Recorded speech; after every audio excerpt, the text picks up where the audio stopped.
Денес изнесовте фрапантен податок за намалување на границата како кај жените, така и кај мажите кога станува зборот за болувањето канцер.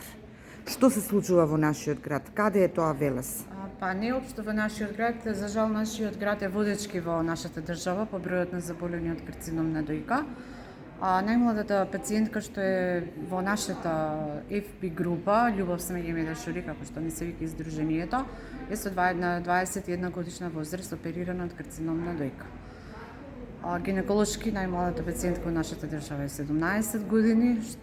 Старосната граница некаде можам да кажам дека се движи околу 40 години на карциномите на дојки. Имаме 29, 30, 35, 40. Многу е помала бројката на жени над 50 и 55 години. Поголема е таа младата. Нешто што исто така е за жал појава, карциномот на дојка веќе го имаме и кај мажите. За сега знам за еден од Велесите дека имаме заболен, можеби се и повеќе, не знам.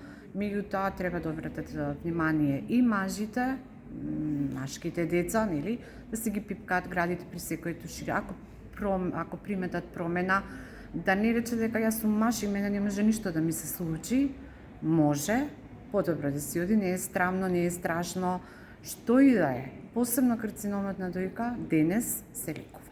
Со карциномот се живее, значи карциномот можеме да го држиме под контрола, ако се открие во тој почетен стадиум, нулта, први, да не биде да одиме на лекар кога веќе ги имаме сите симптоми, што и со голо око можете да видите дека се работи за карцином.